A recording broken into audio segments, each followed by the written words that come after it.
Hey, hey, hey, we're back, we're black, we're round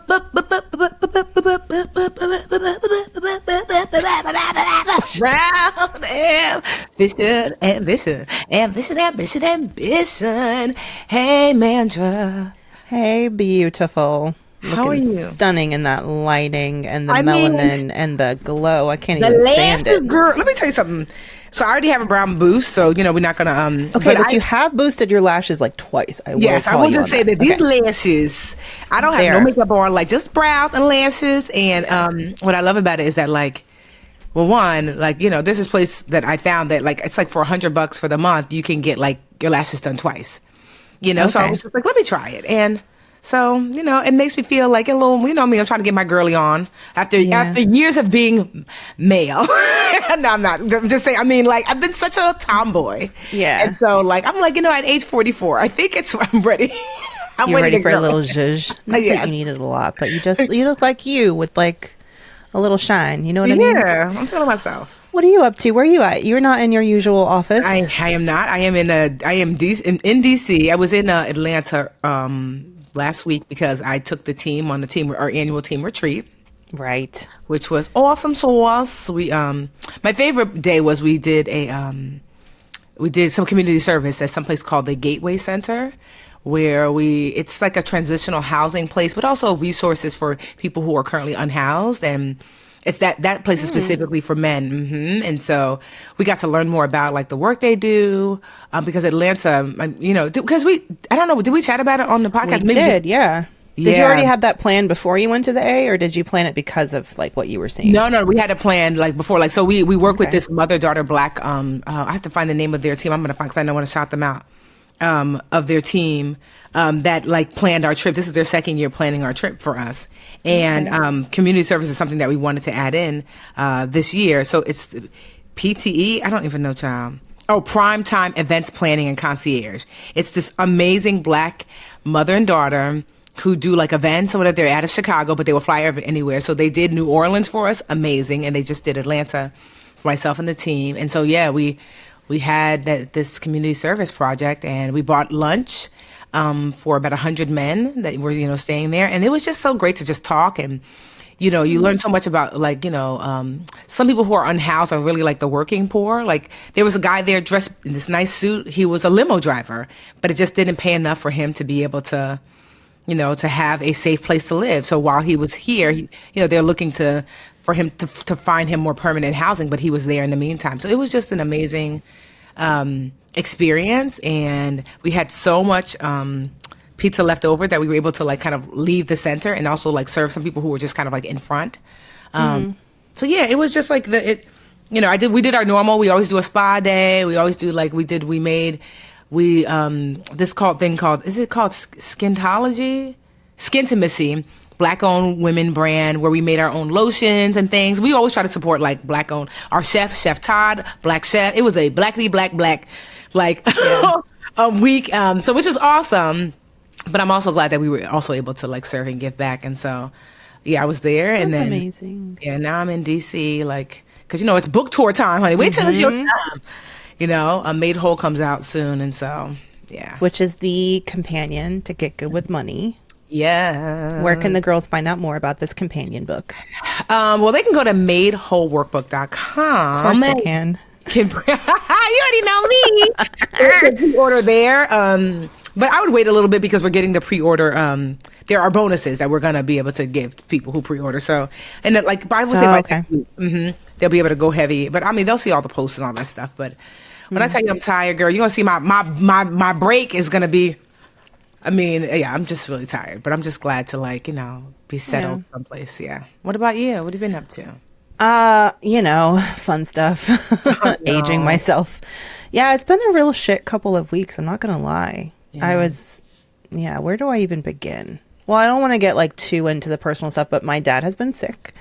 And like, do I go to Atlanta right now on a plane sick? And I ended up choosing to not go to Atlanta because I have my two kids, and the babysitter quit on me. And it's just like when it rains, it pours. Ever since that biblical flood that week of the flood, and also I guess it flooded again while I was gone. But anyway, a lot's been going on. My dad has been sick, and in my family, my parents are no longer together, and my dad did not remarry, and he's in his 60s, and my brother and I are it as far as like his inner circle. And I'm the eldest, and my little brother is like 5 years younger, and we're figuring out our dynamic as siblings, like caring for our dad who's sick, especially given that I am here in New York and he is there in Atlanta, but obviously has a gajillion things going on. If you guys heard my interview with Alex, he's got a lot going on. And that has been difficult, to figure out that dynamic. And we've never been put in that situation before. And like, my usual support system, my mom, my sister, they can't really support me because there's a lot of, not great stuff there. So it's really like, oh, you're on your own, kid. You always have been. So I decided not to go, which I was fine with that decision. And then my grandpa passed the day that my dad was sent home from the hospital. My grandpa, who was 86. Sorry. Thank you. My dad's dad, he died. He was sick for a long time. Okay. We could do a whole episode on how these chronic illnesses are like killing Black people. Yeah. I mean, we talk about the healthcare system, but yeah, I have a lot to say after this past few days in Atlanta and just learning more about my family history and all of that. But shout out to Grandpa Shirley Roy Woodruff, the OG. Because of my dad's family dynamic, I actually didn't know him very well. Okay. And then I have cousins, like my cousin Anna, who you guys have heard about. She's like, that was her grandpa, the whole thing. So in order to sort of process what was going on, of course I flew home. I took Remy with me, my little doll baby, my little emotional support baby. He was everyone's emotional support baby. When I tell you, it felt like I brought one of those golden retrievers that they bring to, people after they've gone through some kind of trauma. It's like, here's the baby. Who needs a hold? Who needs a smile? Remy's so social. He's so like, just so, happy, and, he'll smile at anyone. So I know he definitely did wonders for my dad's health while he was there. But yeah, I took Remy. So it was just me and Remy. We went down. But even in the days leading up to the funeral, I didn't. So to put my there was so much anxious energy. I was really like, should I up my meds? Should I talk to my therapist? I ended up sending her a 20-minute voice note just to get it off my chest, what I was saying, what I was feeling, because it was so much. I mean, I think a lot of folks around me who see me are like, wow, you have so much going on. I don't know how you do it. And usually I do it fine, but I wasn't fine for a minute there. But for me, I decided I'm going to give myself a task with this funeral because I couldn't figure out my feelings about everything. So I took on the responsibility of organizing, being my dad's brother who was organizing everything, being his deputy. So ordering the food because, I know how to put on a nice buffet. You went to my wedding, got it catered. Put on the food, tracked down. When I tell you, Shirley Roy Woodruff was a Rolling Stone. He actually had a career in radio that I never knew about. Oh, really? Yes, he had a gospel radio station in Gainesville, Georgia, for years and years and years. Up until maybe 15 years ago. So in the 2000s, even he was doing this radio, and I never knew. And look at me. I know. I love that. And he was a musician and a traveling minister, which is one of the reasons why his relationship with his children was so varied, because a lot of them didn't see a lot of him. What's that song? Papa was a Rolling Stone. Yeah. Grandpa Roy was a Rolling Stone, genuinely. And when I spent a lot of time talking. I called up so many of my elders, people I hadn't met my whole life, but who knew about me through my dad, like Woodruff's down the line, just trying to get a picture of this man. And finally was able to track down some really cool pictures of him and got those printed up and made for the memorial table. Just like, put my energy into something. And because I sure as hell can't control my dad. Let me tell you what, even being there in person, I see where I get my stubbornness from. And to any, adult out there who's having to, well, not even having to caretake. He didn't ask me to caretake, but like try. I was just trying. Like, hey, maybe don't, eat bacon right now in this moment after you've been told to lower your sodium intake. He's like, I never want to eat bacon that much. It's just in the fridge. Don't let this man, he will not waste food. So I'm like, you need to have how they have garage sales? He needs to have a deep freezer sale. Like, get rid of this stuff. None of it's good for him. He needs to get rid of it. But yeah, it was a lot. But at least, so in a roundabout way, the funeral was, it sounds so fucked up to say. It was good for my mental state because it gave me like a, I don't know, like something to stake like something to tie me to the ground, to stop me from spiraling, because I really was like a whirling, not even a whirling dervish, but like just like Tasmanian devil over here. I came home and I saw I put this like big, I write out my to-dos when I have so many, and I put like this big piece of paper on the fridge, and it was like a get your shit together list. And I came back and I was like, wow, the mental state of that girl is not okay. So anyway, it's been a shitty couple of weeks, but the only way out is through. I'm just like, at this point, it's like 1 hour at a time, one day at a time. And I know that, like, especially, as our parents age, the conversations about like what estate planning and stuff looks like, and that's not easy, because, I know, like, it literally took for Gerald to pass away that my dad to finally agree to like update his will that had me at age 10 in it. I was like, Daddy, you are in your 80s. He's like, oh yeah, one day. I'm like, at this point, like, 75 plus, they said the average age of you live to 75. And so that means any year after that is literally a blessing. And so if you get to your 80s, it's like a super blessing. And I was like, there is no one day, it's now. And so I was finally able to get his will, his living will, his health care, like all of that stuff signed, notarized, and done. Were you like, did you have to have those hard conversations with your dad while you were there? Yes, I did.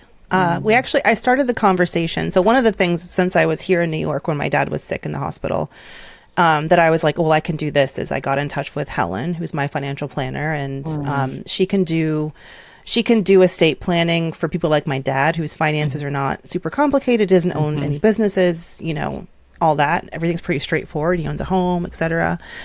So I got in touch with Helen. I scheduled a call with her. And she really understood where I was coming from. She also she's from Georgia. She lives in Georgia. Okay. So, and her family lives close to where my dad lives. So she was like, I can see him in person. But oh, that's awesome. Yeah. So I'm taking care of that. But that looks like, for us, because my dad's never had anything like that before, it looks like she sent me, I think there's 3 documents in her email to me, my brother, and my dad. She was like, this is a questionnaire to get the conversation started. I'm not just going to show up to your house and start out. It'll take hours. You need to work through these questions. Yes. So she sent us those questionnaires, and I haven't opened the attachments yet. I don't think any of us has. Okay. My dad does not enjoy talking about it. Yeah. He's a strong-willed, independent. He's a damn Rolling Stone himself. You know what I mean? Like, I see so much of my grandpa's traits in him. In every area except as a father, because he did not roll away at any time from us. He's always committed. But so we're getting that estate planning done hopefully soon, and then signed, notarized, all that jazz. Okay. Yeah. Big girl shit. I know. This is the part, like, when you're a kid and you want to be a grown-up, it's just because you want to get candy at the park or candy at the store, right? That's what grown-up be like, oh, I can't wait till I can buy whatever I want from Target. Right? Yeah. And then you realize, you're like, wait, is this what adulting is like? And you buy the things from Target so that you can dull the pain of what adulthood is like. I know. And you honestly binge eat, a pint of ice cream in the car in the grocery store parking lot. Not that I have any idea what that feels like. And if you were at Stop and Shop last week on Thursday night and you saw a car parked over there and a girl just like crying into her, you know what? I don't know her. I don't know what to tell you. That used to be me and pizza. Like I would just get so overwhelmed. There was like my favorite pizza place I would go, and I would just like gorge in the car and just cry and eat pizza. Aww. You know, and then hide the box of stuff later. Like everything's fine. I'm fine. When I tell you, I've never been happier that our Nest Cam on the driveway like went kaput. Because I just was able to get out of the car and just like sneak that into the trash. Yeah, same. I'm like, nobody needs to know that I had a full pizza by myself. I feel like an addict or something. But you know, we cope in our own ways. Okay. Yeah.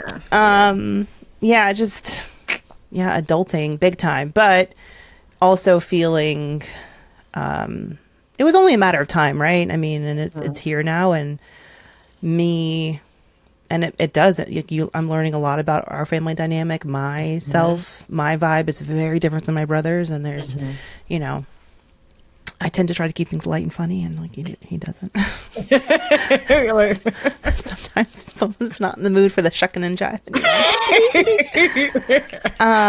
But anyway, one other thing I will say about this time that I've left sort of more clear about is, you know, my family is far flung. You know, I have relatives in Atlanta. I have my mom in Missouri. My sister's in Wisconsin, and got really good friends in California. And I really got clear with, and I was talking to my mom and my sister about this. I'm like, like we have to be more intentional about scheduling visits. Yes. Like not just on a whim or not just Christmas. Like that's not enough.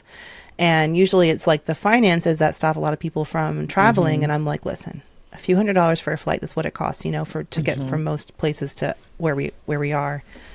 If we just commit to, you know, no brunch November, you know, and save that money, we can make this a thing. Like we can travel more to one another. And I think I'm definitely going to be doing more of that. Yeah. And, Remy's down because he is the best little travel buddy. Oh, that's cute. I think there's going to be a baby boom at the Atlanta airport. If you were at the Atlanta airport on October 8th, I would just like to say in advance, name your child after Remy, because this baby, every woman we passed was like, baby fever, baby fever. He is such really a good so adorable. Buddy. I know. I know. Yeah. I feel like, it's just crazy how, I mean, you know, we grow up, but then you start to realize, wow, your financial life also grows up with you, you know? And, you know, the thing, like, what I don't want is, like, you know, I don't want to leave, I want to minimize the complications when I'm not here. You know, I might be 102 when I'm pass away, but I want that when I'm not here. Of course, you're never going to get every single thing, but I don't want to leave stuff that I could have gotten done just because, you know, I know firsthand what it's like to have some things undone, and then having to navigate that, you know, the family having to navigate that. And sometimes it leads for, like, you know, hurt feelings and anger and bitterness and, you know, no, this is not what you're like, you know, but it's like I said, I mean, I know I have not probably crossed every T as much as I know to cross, you know. You're also so young that, like, in another 10 years, you mentioned updating your dad's will. It's not like a one and done thing. Nope. Yep. So you have to make the commitment to keep coming back to it. Yes. Because thinking, like, for example, I have my trust, but then, you know, I recently bought the condo. So I'm like, oh, that's right. When I get back home, one of my homeworks is I got to go to the title company to tell them I don't want the title to be under Tiffany's name. It should be under the trust name, you know, because something were to happen to me today, then the way my family would inherit the property would leave them open for like a tax ramifications that was unintentional. You know, it's things like that. That's like, I'm always thinking, like, you know, as something new comes up, like, what if I start another business? What if I, you know, like, you know, they're just, as your life changes, you know, like keeping up with those things, it's not really easy, but that is definitely one of my homeworks. It's like, Tiffany, like, what else do I need to put into this trust? Or there's no point to it. Tony told me that the number one mistake people make when Tony's my attorney, that people make when estate planning is not signing and fully transferring funds. You know, so she's like, because a trust takes months, if not years. Like, it took almost a year for, like, all the pieces of my trust to come together. Really? Yes, because there's so many nuances. You know, you're like, oh my God, I never thought about that. And then it's a lot to think about. So finally it was done. It was like, dun, dun, dun, dun, dun, dun, dun. And then it's like, oh, but the trust is empty. You have Now to you sign gotta your go. home over to it, your bank accounts, your retirement accounts. And I was like, oh, so like I literally have a meeting with Anjali, my financial advisor. I want to say like later on this month, where she's going to be like, okay, here are the accounts I'm transferring over to your trust. And for those of you who are listening, the difference between like a will and a trust, a will kind of says, this is what happens to my stuff about from the moment you pass away to about 6 months later. You know, like it's instant, like a will is like, and there's no real financial protections in a will. It's just more so my wish is this is what I want to have in my stuff immediately. A trust allows you to reach further into the future and say, for my assets. So I'll give you an example of one of my trusts is like my nieces and my nephew. I'm leaving assets for them, but right now the oldest Roman is 8. So I don't want him to inherit whatever that's going to look like for him. So instead, I want it, like I have it that like he gets first payment right after high school, and that's to go to college. If he wants to go to college or not. If he doesn't want to go to college, it gets pushed out to like 21. I think I have like a 21-year-old payment, like a 25-year-old payment, a 30-year-old payment for like all the kids. You know, because I've seen like, you know, like for example, Alyssa, which makes me a little nervous. You know, she's got her, the policy that her dad left her, but because she's underage, the state holds on to it and says, when you turn 18, we're going to turn it over to you. And I'm like, like, I know she's already like, I'm like, So if you could have seen me, I'm like popping my back, like, you know, so thankfully, you know, Alyssa has myself and her mom to guide her. So we're meeting with Anjali to map out a plan because she just turned 17 October 1st to map out a plan to say, this is what, you know, ought to happen. I mean, ultimately, she can make whatever decision she wants. But, you know, with us here to be like, you know, here's, you know, we're going to set aside this amount of money so you can get that car and da-da-da. And then this is going to go to this and this is going to go to that. And so watching that process of what happens when a kid is left money made me say, 18 is too young. So for me, I was like, let me, if you're going to school, a third of what I've left you, including Alyssa, can go to school. If not, 21, you get first payment, 25, and then hopefully by 30, you have some real sense. So you see what I mean? And so a trust lets you like reach deeper into the future. And also too, because I won't own the assets anymore, the trust will own the assets. And then I have the beneficiaries in the trust. So it's almost like we are currently jointly owning the assets while I'm still alive. Yeah. Although they're quote unquote mine, they really belong to the trust. When something happens to me, when I'm 90, 100, whatever, they're not going to inherit my homes or my assets because they already own them now. So there is, you get to lower the tax burden that inheritance yields. Okay. You know, that's the bonus about, yes. You know, so that's why they tell you that if you have assets of $500,000 or more, you might want to look into a trust, which in New Jersey, that's a house. You know, like New York, New Jersey, you know, because if something, many families will inherit, let's just say like, you know, your pawpaw bought a house for, you know, $50,000 50 years ago. And like that house is now worth $600,000 just because that's just the way, you know, and you inherit that because, you know, something happens, he passes away, then you potentially can be on the hook for what taxes inheriting $600,000 or $700,000 would look like. So what often happens is the family has to sell the property just to get the tax money. And it defeats the purpose of growing this generational wealth. And it's like, you know, and so, but with the trust, my hope is that I have set aside money for taxes, but I've also set aside like, you don't have to, you're not inheriting the homes or whatever my assets are because you already they're already in the trust and you were already a part of the trust now. You know, plus a trust will allow you not to have to go to probate court, which is like basically ringside seats to all your business. You know, where everybody can kind of know like all that I owned and everything else. And then you have, you know, creditors coming out, you know, trust, everything kind of stays locked in secret. So these are things as we get older, you know, that they're not easy, but you want to start to have the conversation now with like yourself, your partner, your parents of what does that look like? Because death is the most common, uncommon thing.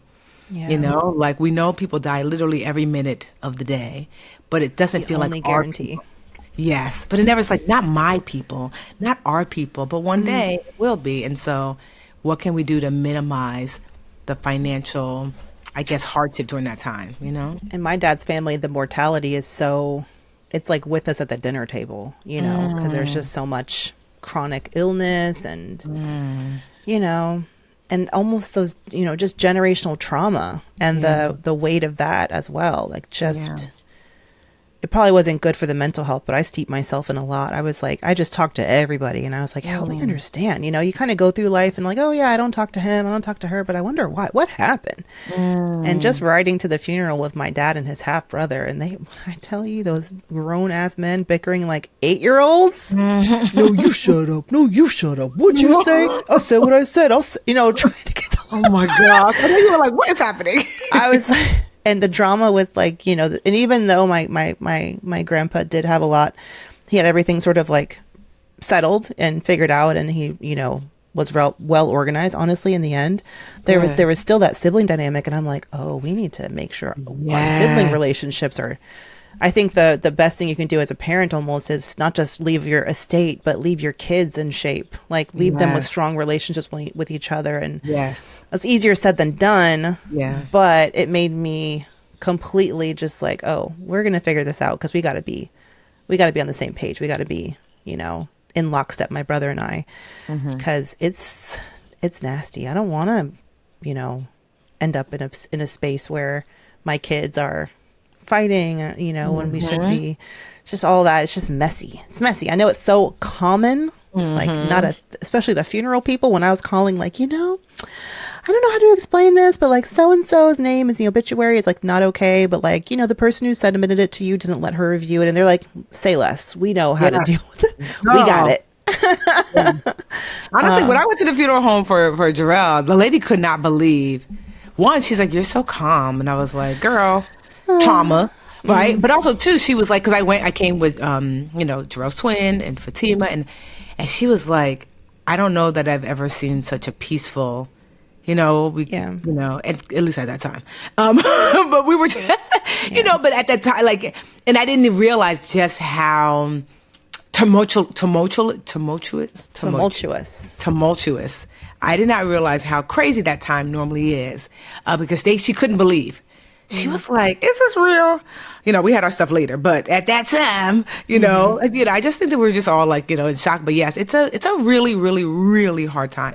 And people navigate grief differently. And sometimes they need a punching bag. And sometimes, they're going to check out. And sometimes, they're just inconsolable. Like grief is like such a crazy thing and what it brings out of people. So, so I'm just, sorry for your loss, but I'm glad that you were able to bring the baby for some joy that people got to absorb, He really carried a lot. I know. He's like, what? And I'm going to go to Georgia next June, because I found out there's a family reunion in Carrollton, Georgia, where my people are from. Okay, I love that. My dad's people are from Carrollton, and I have never been. I think I went once when I was a little girl. All I recall is seeing an outhouse and being like, abort, get me out of here. I don't want to live in this time. But yeah, so I'm like, we're bringing the family, and distant relatives are organizing it, and I can't wait. I'm excited. I love that. Yeah. Thanks. All right, not to be Debbie Downers, but this is important conversation that needs to be had. You want to take a break? Yes, please. We'll see you guys right after the break. Yes.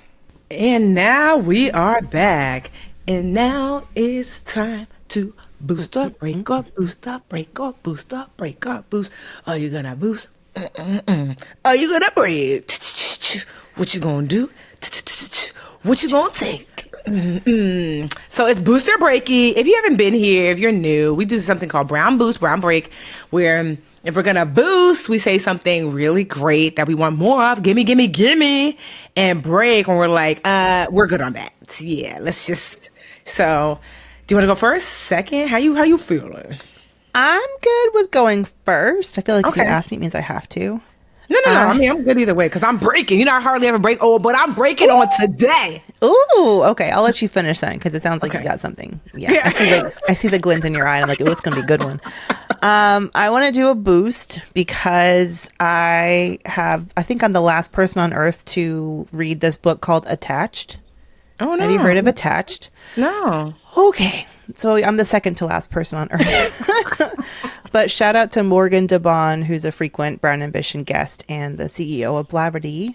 Blavity. So I was listening to her podcast, and she mentioned it in one of her shows. She started to comment on how someone was talking about a relationship, and she was like, "Oh, your anxious attachment," and then she recommended this book, and it came at such a perfect time, the mention of the book, because I started to read up on the concept of it, which is about 4 different styles of attachment. And you're a preschool teacher, so you probably remember, like, this is often how you like talk about children and their attachment to their parents. And because of your upbringing, like, you have a certain kind of attachment. And this neuroscientist and psychologist, he took the same principles and applied it to all relationships. So your attachment style in romantic relationships, as a boss, as a friend, and it's just like, and it's kind of cracked open my how I like what I understand about myself. Yeah. And beyond all the therapy I've taken, it's just like really like an aha moment is how I am an anxious attachment person. I was gonna say, what are the four attachment styles? The 4 attachment styles, I don't want to go deep into it because obviously I'm not this person, and I think y'all should read the book for yourselves. But there's 4. And they're not, I want to say this in advance, there's no bad attachment style. Okay. This is like actually, if you want a quick little primer on it, listen to the NPR podcast Life Kit, because the author was interviewed. It's like a 20-minute show, and he kind of lays it out. Anyway, anxious attachment. Okay. Avoidant attachment, anxious avoidant, and the 4th one is secure.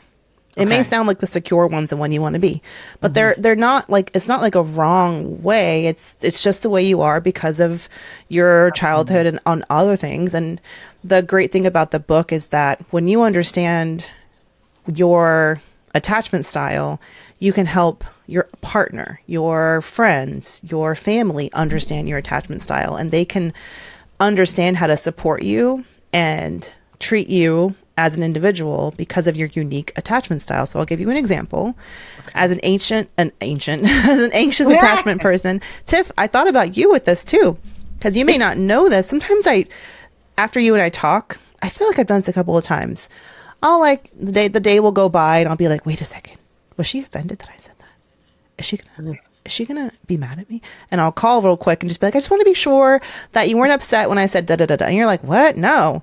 But I have an anxious attachment style where I need a lot of like reassurance from the people that I am in relationships with. I'm over here ordering on right now. I'm like, I got 7 credits. I'm ordering. Oh, 7? I'm not surprised because you read a lot of audiobooks. I do read a lot of books. My husband downloaded it this morning too because I was like, we really need this because I am married to an avoidant. Okay. And that can be, it's quite common for those 2 types of attachments to be attracted to each other is what I gather. Anyway, I won't get into that. But anyway, so my attachment style is that I really need like the reassurance. Yes. Like, hey, I got to work okay. Hey, I was just thinking about you. Hey, I love you. There's like these memes about being a wife who's like, hey, I just like, I don't know, I just left a big mess in the kitchen. Do you still love me? Yeah. And you kind of roll your eyes like, yeah. But if I was a worm, would you love me? Those are the ones. Exactly. If I gained 500 pounds, if I ended up a quadriplegic, would you still love me? Or also this, you came home late. Is something the matter? Is it me? Is this a sign? Or we got into an argument. Oh, are we going to get divorced? Is this it? Is this over? Are we wrong for each other? Questioning, poking. Anxious attachment style. I could be that child. I can't wait to read because I'm like, I feel like I sometimes can feel like that, but sometimes quite the opposite. Because I remember Jarrell was like that, and I can understand. I'm like, oh my God. He'd be like, when you land, let me know. When you're in the plane, when you're to the Uber, when you're, and every time I remember he'd be like, you have a business trip in a hotel? Like with somebody else. I'm like, no, what's happening? But now I'm thinking like, oh, was he an anxious attached? I don't know, but I will say that my favorite feature on the iPhone is you can share your location with people. And I'm like, I think I know why. Because I know that people are where they say they are. I track just a few people. And most of them know I do. No, but honestly, But yeah. just to Ooh, make sure, they got to work okay. Okay, I feel better now. They don't need to I don't need to text them like, oh, they're there. Yeah. They're where they said they were going to be. Oh no, whatever. Ooh. And I really want to, and I want to urge y'all to just don't judge because I think that there's, don't judge the attachment style, and you have to. My approach is going to be understand it and start speaking to that. Start changing your response to that person so that you can honor their attachment style, and it's already changing the dynamic of my marriage, and I imagine my friendships and my family too, but I'm very early into it.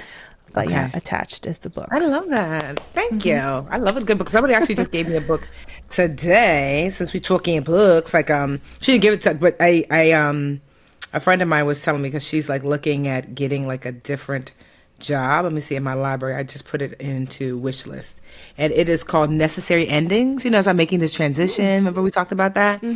And so it says necessary endings, the employees, businesses, and relationships that all of us have to give up in order to move forward. I was like, Ooh, I love that.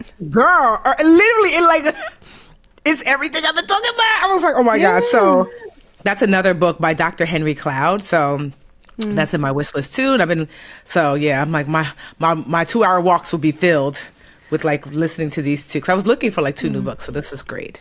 Perfect. All right. Yeah. I'm eager to hear your break. Bring it. So my break is United Airlines. If you was a girl, I'll kick your ass. That's like that is the Jersey airport. That is. So let me tell you something. That's the center of Newark. I am a Premier 1K customer, which is like, I think the only thing above that is like global something, but it's like, meaning like you fly a lot, sis. I'm very loyal to United Airlines because, quite honestly, their hub, one of their major hubs is Newark. So, and I live in Newark. Yeah. And so like it's just convenient. Plus, if you're gonna, when it comes to airlines, if you fly a lot, it behooves you to kind of pick a specific one because they're just benefits, like being able to board early, not having to pay for baggage, so there's supposed to be benefits. I can't tell. But there's supposed to be benefits. Okay. And like I said, Premier 1K is like really one of their top, because I have flown hundreds of thousands of miles on United. So, and I've never really had an issue. I've flown other airlines too, because sometimes it's just way cheaper, or maybe like a brand wants to fly me somewhere and they're flying me on whatever.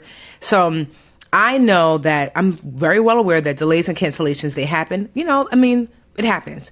But the last 3 flights home, there have been delay, cancellation, and I've never seen anything like it. So I'll give you the first time. So I went to Nashville in July or something like that, or June, for this author conference. Flew out to Nashville, no problem. It was great. I get a text like the day before, oh, your flight for tomorrow has been canceled. And I wasn't even mad, because I was like, I wasn't in a rush to get home. And I was like, okay. They're like, we'll fly you out the next day. I said, no problem, and then the next day it was like, your flight has been canceled. We'll fly you out like 2 days from now. I said, you won't. Because do I live in Nashville? Is it crack you're smoking? I called them, was like, no, are you crazy? They're supposed to let you get a different airline ticket, girl, right? And like pay for hotel and all that. They gave me such so I called and I'm like, no, you have to get me on another flight. And they were like, oh, this is the best we could do. 2 days out. So where will I stay? What will I eat? And I'm still fighting for my money back. So I ended up having to call my friend Cabral, who travels way more than me. And he flies with Delta. He's a Diamond member, which is like the top. And so like so when he calls, they pick up like, hello, Mr. Cabral. So he got me a ticket. It was like $700 I had to pay, because then I did actually have to get home. So I had to pay out of pocket $700. I flew home, and I've been fighting United for my money back ever since. So that was strike 1. Strike 2 was, y'all know, I took baby girl Alyssa, 16 for her 16th birthday. She just turned 17, but this is the summer. I took her in August to London, Paris, and the Amalfi Coast for her 16th birthday. Because I told her no more gifts. Every year we pick a place you want to go, and we go in that summer, the following summer. So she picked that. And we went, had a great time, and, she's getting a little antsy. She missed her mama, of course. She's still a kid.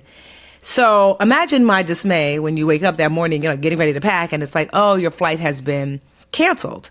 I said, wait a minute. Not just canceled, but we rebooked you 3 days from now. I'm like, I'm in Italy. That's not, what? And we've also booked you and Alyssa on 2 separate flights. I said, you know what? You're shitting me. No. I called up and I was like, literally, I got the text and I called within like, because sometimes, you know, like there might be only 2 seats left somewhere. And I called and at first they were like, oh, there's nothing we can help you with. But Cabral taught me to say, can I speak to a lead or a supervisor? Because the lady on the phone, you know, she did her best, I guess. Yeah. And so I got a lead or a supervisor on the phone. I said, I am currently in Italy. I do not live in Italy. And for us, to be leaving 3 days from now, I can't even guarantee the hotel's going to have space for us because that's not how that works. Yeah. You know, and 2, I mean, I'm in a really expensive hotel, which I pay for with points. Yeah. You know, so I'm like, so for me to stay, ain't no more points left. This is coming out of pocket. Yeah. I don't remember what it was, but it was not inexpensive. It was like, you know, the hotel that we chose, I chose a fancy one because we used points. It was like $700-800 a night, something crazy, you know, but I was like, I don't care. I'm using my Amex points. And so, but I had exhausted them for the trip. And so I was really, really pissed. And I was like, and you have me on a separate flight than my stepdaughter, who is a minor. This is her second international flight because the first one brought us here. You know? And so, you know, so Alyssa's looking like, I'm flying by myself. I'm like, no, we're not. That's crazy. So thankfully the supervisor was able to we got on a flight the next day. And we were able to come home, but I'm still fighting again for the money back from, you know, like, because I had to spend an extra night in a hotel and pay out of pocket, you know? And so that was not my fault. That's your fault. And then this is my 3rd trip in like 3 months. I go to Atlanta because I'm speaking at the A3C conference, which is this like tech, entertainment and financial conference, which is great. And then I stayed because I had the team trip. Now I had to come back home to speak at CultureCon, which is this huge, I mean, everybody was there. If you were a black and like well-known, I didn't realize how big it was. Every time the CultureCon happens, something happens and I'm not here. I mean, every time. And I was nervous. I'm not going to lie. I was nervous. I said, oh God. So I booked, my flight was booked, but I said, oh God, I just got a weird feeling. I was like, you know, United the last 3 times I couldn't get home. So I get there, I get the first text, which says your flight has been delayed. I'm like, no. I get there early. I get to the airport like 3 hours early. I told the gate agent, I said, can you put me like on an earlier flight? Cause this flight, she's like, it's not going to be canceled. It's just been delayed, but I'll put you on standby in the earlier flight. I said, okay. Standby didn't work. I said, but she said, you still have a seat on this flight? I said, but what if it gets canceled? She said, it's not. Be positive. And I was like, all right, girl. That's what she said. Think positively. I said, all right, girl. So I'm waiting. It seems great. 10 minutes to board. We're like, I said, what? Okay. I'm so sorry, guys. Flight has been canceled. The airplane never left Newark. Now, here's the thing. Right now, it's 9 p.m. And when a plane has not left, you knew that. Oh, yeah. So why were we not told ahead of time? So now you have hundreds of people scrambling to plug in holes other places. So instantly I call, of course, United. There's nothing we can do. They're calling Delta to see if they can get me on a Delta flight. But also I called Cabral, again, to use his diamond status to get me on a flight. They've already plugged people into like the few seats that were left over in another airline. And I was like, I'm speaking on the main stage at CultureCon. These people have paid me, not only for CultureCon, but Patreon. I had a breakout session with them. I was doing that too. And I was just like, I have to get home and I have to be on stage by 9:30 a.m. And so we tried everything. I mean, Cabral did give me a flight to Philly. He said, I'll pick you up in Philly. This is what besties would be doing. He said, I'll get you a flight to Philly. Booked it $700 and something.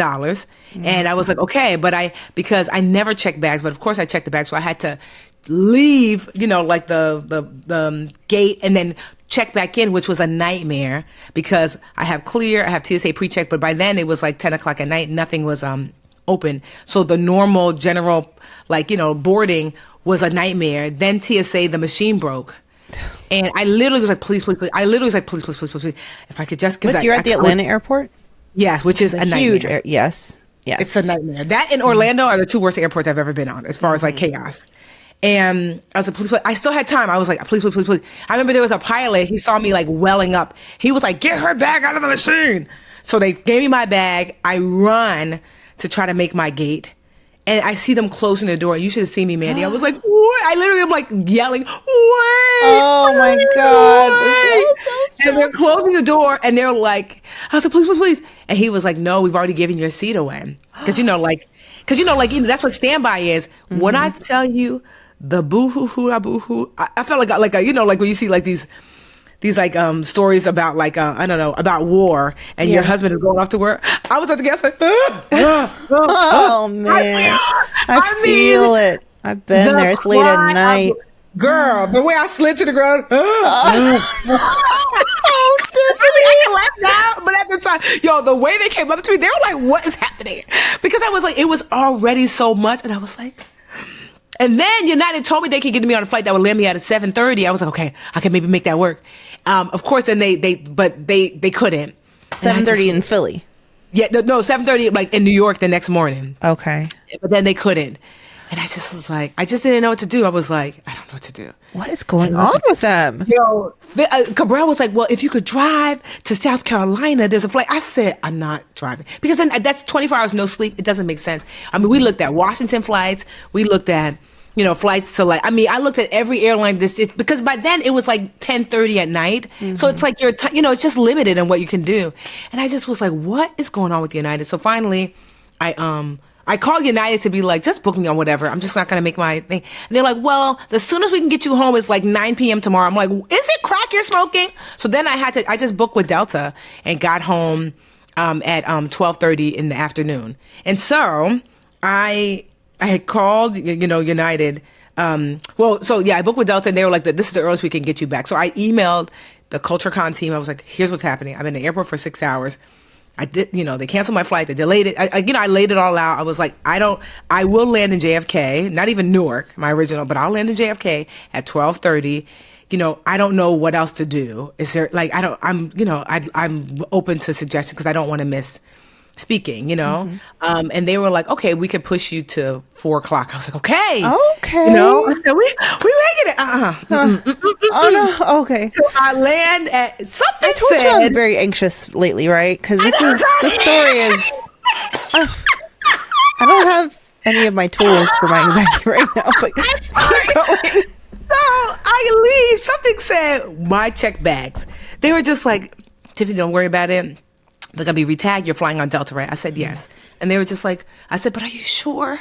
Because they're like, no. They're like, and the guy was like, if you do feel really anxious about it, there's like right before you board, there's like a Delta bag. Like I was first one in line. Mm-hmm. And it was a nice older lady there. And she was like, I don't see it in the system, but it should be retagged. You should be fine. I was like, I just need my bags. Because as of right now, I am wearing, like my airplane clothes. I literally had some Birkenstocks on with socks and like sweatpants and like a t-shirt. I was like, so I ain't really need my bag things. And she was like, no, don't worry. Don't you worry. And I said, okay. So I land and of course my bags are lost. All my things. I was like, but thankfully the one shining little, like, I guess that this was going to be a boost, even though this is a break for United goddamn Airlines, is that I had the air tag on my bag. So apparently, although I didn't make it to Philly, they did send my bag to Philly when they weren't supposed to. Oh my! Because they're supposed to pull your bag when you're not on a plane. Mm-hmm. So I was showing the lady, I'm like, my bag is in Philly. She's like, no, and the system is saying Atlanta. I was like, well, I don't know AirTag, but I'm pretty sure they're not lying to me. Girl, they don't know me. Brilliant. I have to start doing that when I travel. I don't know why I didn't do that. And so I was like, she's like, okay, well, you could try to call Philadelphia. So this is what I will say. AirTag all your bags. And then the thing that really saved me was so low tech. So like the luggage tag that you write your name, like hardly anybody does it. When I bought my luggage from away, they like gifted me 2 leather luggage tags, because when you spend $1 bajillion on stupid luggage, they gifted me these luggage tags. And I've never used a luggage tag before. But I was like, you know what? I'm going to put my name, my email, because I felt all fancy. I had these nice luggage and my phone number, my luggage tag, click, click. That is the only thing that saved my bag. Because it was just these 2 random lilac bags sitting in Philadelphia airport. The lady looked at the luggage tag and saw my name, my address, and my phone number and called. Was like, hey, is this Tiffany from, Newark? I was like, yes. She was like, we have your luggage here. I was like, yes. And she was like, I don't see you on the manifest. I was like, yes, because I missed a flight. She's like, they weren't supposed to send it. I'm like, I know. She said, we can put it on the next flight to Newark. And you can pick it up from Newark Airport. So the silver lining is that so if I'm literally taping with like a borrowed mic from a friend of mine because I'm in DC and I don't have my headphones. Did you make CultureCon? Girl, no, because I didn't have any clothes. Like that's the thing. Like 'cause I wasn't, and it was such a huge event, and they were so nice. I didn't say it's so accommodating. But there was this lesson because I felt like it was the end of the world. I'm not gonna lie, because the only other time that I missed a speaking engagement is when Jarrell passed away, because he called me and said he wasn't feeling well. I was supposed to be on the stage for Chase, and I was like, but Jarrell was the type to just be like, oh, I stubbed my toe, I'm going to the doctor. But something was like, no, go to the hospital. And I'm so glad that I did, because that was the last time I saw him, like, alive and speaking and, relatively happy despite his head pain. And so I'm so glad that I did. And, but that's the only time I've never missed a speaking engagement. So I couldn't, I don't know, like, it's like I was willing to do almost anything. And I'm like, almost there's this part of me was like, Tiffany, it's okay. Like, you're not missing it because you're like, I don't feel like it. But I really had a hard time letting go of the fact that, like, this thing beyond my control, was not allowing me to move forward. But I felt so bad, as if, like, I purposefully, maybe I shouldn't have went on the team trip. Like, what are we saying? You know what I mean? Like, what? Yeah. And I just felt really, really bad. But the lesson for me was that, like, the worst case scenario of that situation, because that's what I was worried about, this happening. It happened, and look at you, you're okay. Mm-hmm. You know what I mean? Like, that was like, so, it was like, you missed it. You missed CultureCon. Okay. Mm-hmm. Okay. Like, okay. Like, you know what I mean? So I was like, that was the part that it was like, I mean, I'm not going to lie, there's still, like, this underlying, like, anxiety and anxiousness about it. But I'm like, Tiffany, you're okay. I mean, you missed CultureCon. You didn't miss your wedding. You didn't miss the birth of your baby. You know what I mean? Like, what? Yeah. You missed a conference because United Airlines, was raggedy, but, and you're okay. So it was like, I think it's like a lesson that I needed that I'm still processing. But, like, yeah, but honestly, so I called my admin, Rose, and I said, Rose, what can we do to avoid this? She's like, you know what? If it's imperative that you must get somewhere, then we don't fly United. Because this is the third time. Because it's crazy. It'd be one thing if I was like, oh, United's not flying and nobody else is flying. Every other airline is getting people to destinations, and I'm paying out of pocket to literally arrive at the same destination that you're not, for whatever reason, your raggedy airline is not doing. Yeah. And so, like, now I know if I have to be somewhere, I cannot fly United because it's just not worth it, which is so stupid. Because what is the point? I remember asking a lady, what's the point of being 1K if I don't get any sort of, like, help rebooking? And I said, I'm still fighting y'all for the last 3. And, like, missings, like, I mean, you won't even give me my money back from the mistakes that you guys are making. So it's just, yeah, so I don't know. Like, honestly, I might consider, like, moving over to Delta, but it's just that the issue with Delta is that, like, their hub is not Newark. And so, but I'm going to look, because I'm like, I have to, like, I travel a lot for business and for pleasure. And so getting to a destination in a timely manner is critical. But is it that they don't have enough crew? Is it, because I feel like that's often, it's like a crew shortage or something. That is busted. I don't know. They're never truthful. Sometimes they're like, it's weather. I'm like, if it's weather, how come so no other planes are, because they want to say that, because if they say it's weather, then you quote unquote, and I'm like, it's no. an act of God. Yeah, no, it wasn't. Like, and like I said, it's one thing, I get it, things happen. They're giving people time to adjust. You can't tell me 10 minutes before the flight never left Newark, because it was supposed to have left Newark then 2 hours ago. You could have told me 2 hours ago and I could have adjusted. That's the thing, so. Yeah, but I'm going to do a whole rant, and I'm going to go on social media, and I'm going to drag them for filth. Because, they don't listen to me. They don't listen when you're like, hello, like customer support, whatever. I'm still begging for my money. I'm like, well, then y'all need to be dragged publicly. And so this is dragging number 1, United. Count your days. And and you're not one to rant and be like, you know what I mean? So when you said airline, I was almost like, ooh, something really bad must have happened, because you're not exactly one to, like, let little stuff this go. I mean, to let it, like, become this big. But that sounds... so busted and so stressful, and I'm sorry you went through that. And the mention about, like, the coping strategy and, like, the mind work to get through a moment like that is maturity. That is, girl, I took everything in me not to, like, I'm telling you, like, one of my friends, I called him, he was like, just relax. I almost murdered him through the phone, and then he realized, he was like, I feel like that's the worst thing I could have said. I'm like, it is. I'm weeping at the airline right now, and I know that, like, the dating pool, is it? Huh? They about to get drowned in the dating pool. They say relax. Oh my God! He was like, my bad. I was like, don't tell me to relax. You're like, oh, but see, you needed a punching bag, so you're like, I know. Oh, thank you for volunteering. Exactly, but yeah, I mean, but all in all, I mean, like, it all worked out. I'm here. I went to DC the next day. I'm here and like, making it work. Yeah. So, but yeah, now I see like, okay, it was fine, and things typically are for the most part, but in the moment, sometimes it's just hard to process. So Yeah. I'm real sorry. That sounds hella stressful, but I'm glad that you went through it. I mean, I'm glad that it's over now. Yeah, it's over now. So, and guys, Delta's cute. I'm just saying. Yeah. Yes. Hopefully you guys will listen on Friday to our BAQA. If you have questions, we have answers. And we'll see you in a few days. We'll see you soon. But not if you're flying United, because we'll never see you, because you'll never get on. No, just joking.